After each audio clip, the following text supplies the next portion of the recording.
Good afternoon. My name is Marty Mayer. I'm the Manager of Simulation Services here at WISER. I've been involved in simulation here at WISER for 7 years, and I'm also a certified healthcare simulation specialist. Hello. My name is Clinton Clegg. I'm a simulation specialist here at WISER. I've been here at WISER for 7 years, and as well as also certified in healthcare simulation. And a fun fact, Marty and I started here at WISER on the same day. We did. We're the same age, too. Today we wanted to tell you about the Situ simulation. More specifically, we wanted to tell you about our mock code program. Before we get into all the specifics, let's just start with some of the basics. Kind of what is Situ simulation? Situ or on-site simulation is any time you travel outside of your simulation center to perform a training exercise or scenario for healthcare workers. It can be in a hospital room, a lobby of a hospital, the trauma bay, and even the operating room. Anywhere team and system training needs addressed. This on-location training can give you an even deeper sense of realism for the learner. Also, utilizing Situ simulation presents the opportunity to examine more than just the learner's skills with managing patients. It also gives us a chance to test and evaluate the quality of the system around us that the healthcare team depends on. Right. WISER's been doing mock codes for 25 years. 8 years ago, our program was formalized in a partnership with the University of Pittsburgh Medical Center. With this partnership, the mock code program became a system-wide initiative known as the Inpatient Crisis Response System Evaluation. Our acronym, ICRSE, I-C-R-S-E, we kind of shrunk it down a little bit to fit it onto our calendar, a little hard to fit. Mock codes are conducted monthly with reports being submitted to their respective merit committees. Clinton's now going to take over and he's going to talk in depth about our mock code program. Thanks, Marty. So let's walk through a typical mock code, from scheduling it to identifying goals and needs to the physical setup and the technology necessary to accomplish what the clinical leader might want. We start with some basic questions for the clinical leader, or really anyone who's requesting the code. First, what are your goals for this code? Maybe a unit experienced a real code that the response was challenging or unique, and they would like to review and discuss the event. Or maybe the clinical leader uses the program to keep their staff fresh and sharp for crisis response. Whatever the goal or reason is for the mock is really up to them, but on our end, understanding that goal is important to be able to come properly prepared. The second question I'd ask is, where would you like to do it? Understanding the location is really important with Situ learning because, you're traveling away from your center and you got to have the proper equipment to accomplish it. Is this in a patient room? Is this on the floor? Is there a bed on the floor? Is there appropriate power outlets available? All these kind of things will help you be prepared. Because most of the time you'll be walking into a space and have really limited time for setup. It's important to understand the location. You should make an effort to scout it before you go. That helps. If you have the ability to get there the day before and check it out, that'd be great. Third question that I'd ask is what can you tell me about the patient and the medical response that we're demonstrating?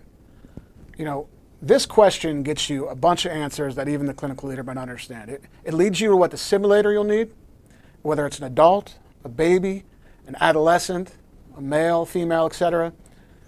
Also to identify any additional equipment you may need to provide, whether it's an IV, chest tube, blood bag, etc.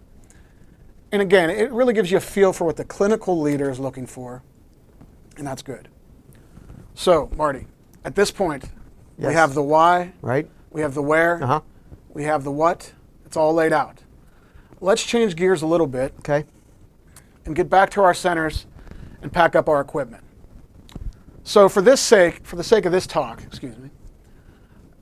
we're going to prep as if the code calls for an adult, and we're going to use SimMan 3G as our simulator.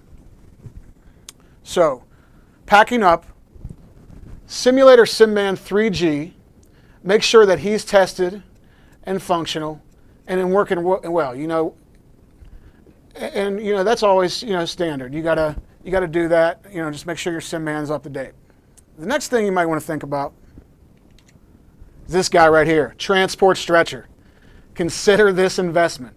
You need a way to get that guy around, and it can be really challenging in the back of your car. Marty knows that one. Well, we all know how heavy a 3G can be, so Yeah. it's a little tough to maneuver. I'll tell you what, a backboard can also be a very helpful investment. I definitely recommend that. So next, we're going to talk about a laptop to run the simulator. Laptop, you got to have your software up to date. You got to make sure your windows are up to date. We all have been down that road. And you know what? With the laptop, don't ever forget the power. That's important. Power is important. Next, GoPro cameras. Yes, we use GoPro cameras here at WISER. We use them to capture the event from multiple angles. It is important to get as much of the room in the shot as possible. Also have one pointed at the door so we can see all the comings and goings, and arrive and count everybody. This footage is critical in creating what we call our WISER final report, which I'll touch more on later. Last but not least, a 20 to 25 foot Ethernet cable to connect your laptop and simulator. Listen, however you're running your simulator, it might be wireless, might not be, but you bring the cable, you have the backup. When you're going off site, it's always good to have a backup planned. It's really important. It's still good to have it always as a backup plan. All right, next, a patient monitor. If it's necessary, just discuss it with the clinical leader. They'll fill you in if they need it or not, but it would be your responsibility to bring if you needed it, so keep that in mind. Next up, signage. Signage. Communicate with your clinical leader on how they plan to communicate to the public or any onlookers that this mock code is a mock. You don't want to freak people out. No, and it's happened. It's happened. And you need to remind people that it's for education and not to be alarmed. A sign could be really useful.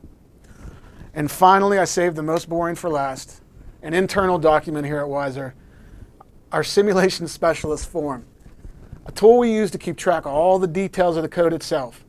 What room are we in? What floor are we on? Who's facilitating this? How many people showed up, responded, et cetera, and any detail you can get that ultimately goes to the WISER final report, which I saved for the last one. That's what that looks like. Here we are. So Marty, we're packed, we're ready to go. We have an understanding of what the clinician wants. Right. What are some things that we look on the WISER end? What are we evaluating when we go in there? Some people get concerned about that. They worry about what we look for. Right. Well, we're looking for a number of things, and we look at our report has a number of things on it. Really, three key things. We look for the first thing is the local response. So the local response, did the initial assessment take place? Did the initial staff folks get the crash cart? Was a condition called? Did they call the right condition? That's really important. Did they call the correct condition? The second thing that we look at is system response. So we're looking at, did the code team's pagers go off?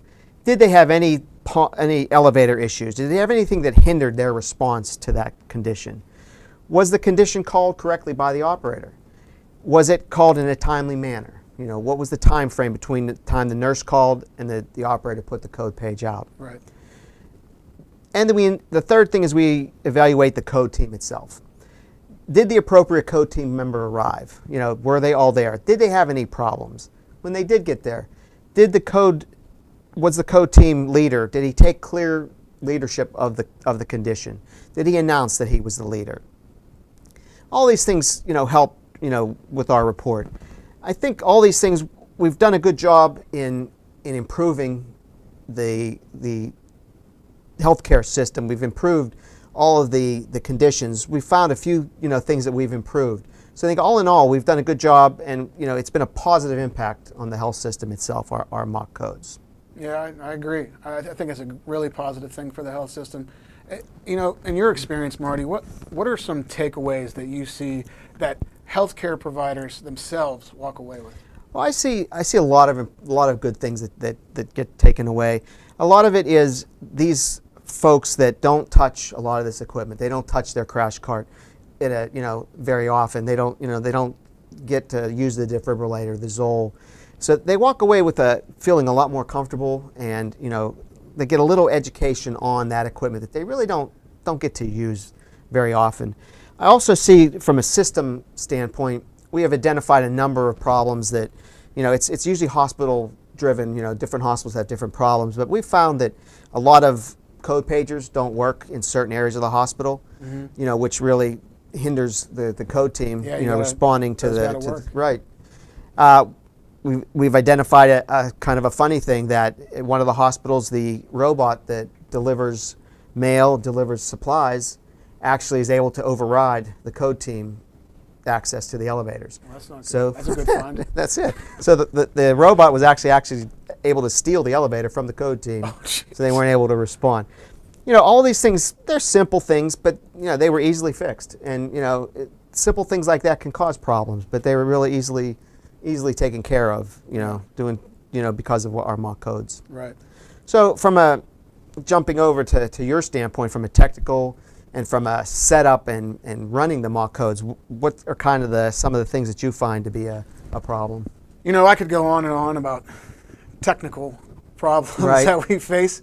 As we all know here at WISER, there's a number of them that come up. But I think, one of the big challenges is just scheduling. Right. Scheduling is really a big component of this, because there's a few things going on. A, it's important. People need this education. We all understand and know that. But B, we also don't want to overtax our crisis response teams, because their job is so valuable and it's so important, and they're very busy. So we try to look for that window of a good time to be able to exercise that part of the health system and get people the experience they need and bring it to them. But we have a policy here at WISER where we won't call the mock if, while we're setting up for a mock, a real code is called.